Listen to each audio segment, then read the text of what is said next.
Om Swastiastu. Assalamualaikum warahmatullahi wabarakatuh. Salam sejahtera bagi kita semua. Shalom Namo Buddhaya.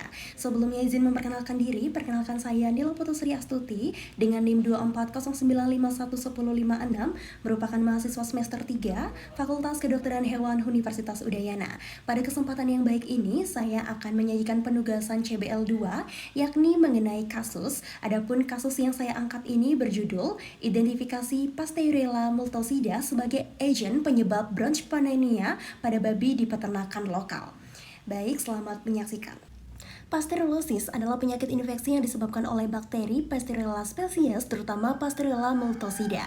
Bakteri ini bersifat gram negatif, berbentuk kokus batang atau Coccobacillus, bersifat non-motil dengan ukuran panjang 0,15 hingga 1,25 mikrometer. Bakteri ini memiliki kapsul dan memperlihatkan pewarnaan bipolar terwarna di kedua ujung sel.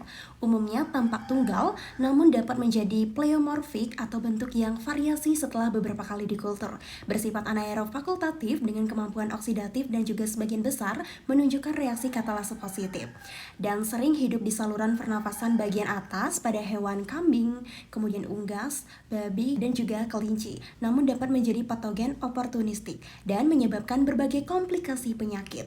Nah, di mana penyakit ini tumbuh baik pada media darah dan juga serum, misalnya adalah darah agar. Gejala umum yang ditimbulkan dari bakteri tersebut pastinya adalah demam, kemudian sesak napas, keluarnya lendir dari hidung, pembengkakan kelenjar limfa, kematian mendadak pada kasus akut.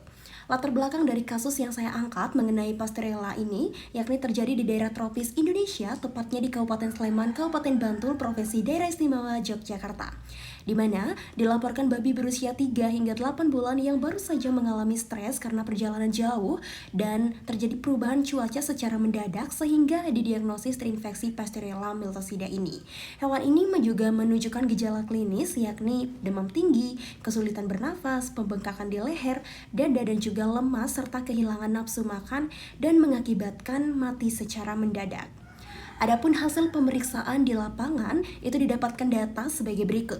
Yang pertama, kandang tersebut berdebu. Kemudian terdapatnya kepadatan populasi kandang. Yang ketiga, adanya lendir di sekitar daerah hidung babi. Yang ketiga adalah kesulitan respirasi. Yang keempat adalah penurunan nafsu makan. Yang kelima adalah penurunan jumlah angka pertumbuhan. Pastinya adanya kerugian dari peternakan tersebut. Dan komplikasi menjadi bronchopneumonia berat dengan gejala kesulitan bernafas dan juga batuk serta bersin-bersin dan terdengar suara keras atau suara nafas keras pada babi tersebut. Nah, teman-teman semuanya bisa memperhatikan pada gambar A itu terdapat babi yang menunjukkan gejala klinis seperti batuk. Kemudian gambar B itu adalah babi yang mengalami penurunan nafsu makan sehingga terjadi kelemahan, dan juga babi yang fisiknya kurus dan anoreksia. Kemudian gambar C ini adalah babi yang mengalami serus pada hidungnya atau lendir pada hidung tersebut. Nah, teman-teman semuanya, dari kasus peternak tersebut dapat diprediksi penyakit ini disebabkan oleh bakteri Pasteurella multocida. Adapun jalur penularan penyakit dari Pasteurella multocida ini, yang pertama pastinya penularan secara langsung antar satu babi dengan babi lainnya melalui kontak langsung, yakni bisa melalui lendir di hidung, air liur, ataupun sekresi pernafasannya. Yang kedua adalah bisa melalui penularan secara udara atau aerosol. Bakteri Pasteurella multocida ini dapat menyebar melalui percikan droplet saat babi tersebut bersin ataupun batuk. Yang ketiga adalah penularan tidak langsung, bisa melalui peralatan kandang atau tempat makan, peralatan minum, dan juga peralatan kendaraan, yang dimana itu bisa menjadi sarang kontaminasi dari bakteri tersebut. Yang keempat bisa dari induk ke anak, dapat terjadi saat melahirkan atau melalui kontak erat setelah lahir. Yang kelima adalah melalui faktor predisposisi. Babi yang stres atau kelelahan mengalami infeksi virus pernafasan lain menjadi lebih rentan terinfeksi bakteri lain tentunya. Pemeriksaan bedah bangkai di mana sampel paru pulmo diambil saat nekropsi menggunakan peralatan eutanasia dan juga nekropsi. Bagian paru yang menunjukkan lesi hepatisasi kelabu difiksasi dengan formalin 10% untuk pemeriksaan histopatologi. Selanjutnya, uji yang kedua adalah untuk pemeriksaan mikrobiologi, dilakukan isolasi bakteri dari lesi paru pada media agar darah, koloni yang mencurigakan tersebut kemudian diuji dengan pewarnaan gram serta serangkaian uji biokimia lainnya seperti oksidase, katalase, urease, TSI, IMVC, dan juga fermentasi karbohidrat, glukosa, laktosa. Hasilnya kita bisa memperhatikan pada gambar PPT tersebut, di mana pada gambar A, pemeriksaan secara makroskopis memperlihatkan bahwa seluruh sampel paru-paru menunjukkan berbagai bentuk lesi yang mengindikasi adanya infeksi Pasteurella metosida. Lesi pada jaringan parut tampak dengan variasi warna merah muda hingga merah tua yang disebabkan adanya pendarahan. Kemudian kita bisa perhatikan pada gambar B, itu ada eksudat yang bersifat seremokus teramati memenuhi lumen bronchus dan juga bronchiolus. Kemudian pada gambar C, terlihat bronchopneumonia yang teramati ditandai dengan adanya konsolidase antarventral, pulmo, dan hepatisasi kelabu dengan garis batas yang jelas antara daerah lesi dengan pulmo yang normal.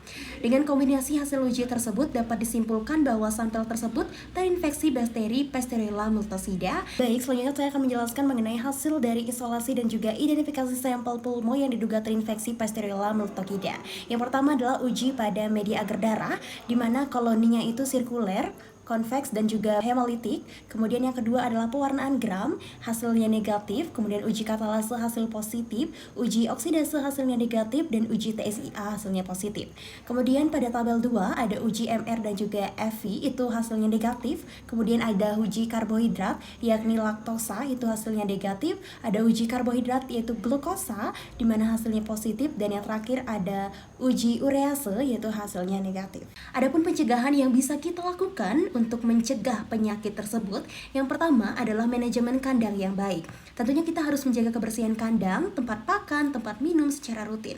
Kita bisa memastikan sirkulasi udara tersebut baik untuk mencegah adanya kelembapan yang berlebih, hindari kepadatan yang terlalu tinggi. Yang kedua, kita bisa mengurangi stres pada babi. Itu bisa dilakukan dengan menghindari perjalanan jauh atau perpindahan mendadak tanpa adanya adaptasi. Kemudian kita harus memberikan pakan yang bergizi, seimbang, dan juga air bersih. Lanjut, jaga kondisi lingkungan agar stabil, tidak terlalu panas, tidak terlalu dingin, tidak terlalu lembab. Yang ketiga adalah memperhatikan biosecurity dengan ketat. Batasi alur masuk, keluar masuk orang ataupun hewan dari area kandang. Kemudian kita menggunakan disinfektan pada peralatan seperti kendaraan, alas kaki sebelum masuk kandang.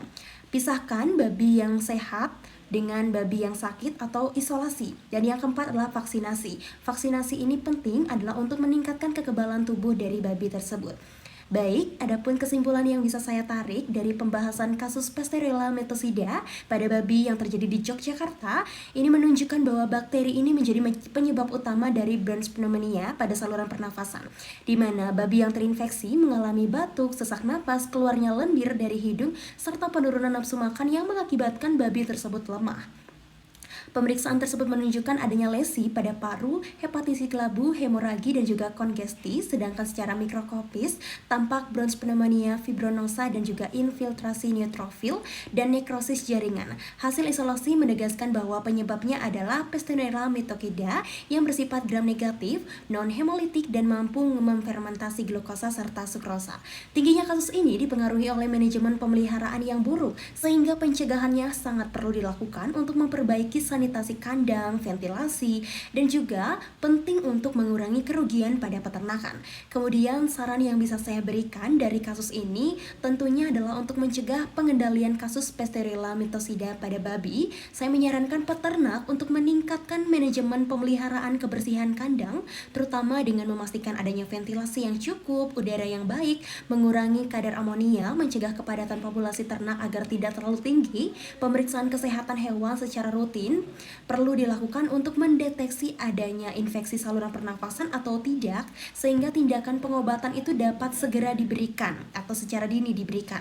Penggunaan vaksinasi dan antibiotik yang tepat berdasarkan hasil uji laboratorium juga dapat membantu menekan penyebaran penyakit. Selain itu juga diperlukan penelitian lanjutan mengenai karakteristik dari bakteri ini, yakni di berbagai wilayah spesies ternak guna memahami pola penyebaran serta hubungan antara spesies sehingga strategi untuk pengendalian dilakukan lebih efektif dan juga lebih spesifik. Baik, sekian dari penugasan CBL. Mohon maaf apabila ada kesalahan kata. Semoga video yang saya sampaikan bermanfaat dan saya akhiri dengan terima kasih. Saya tutup dengan Paramo Santi. Om Santi Santi Santi Om.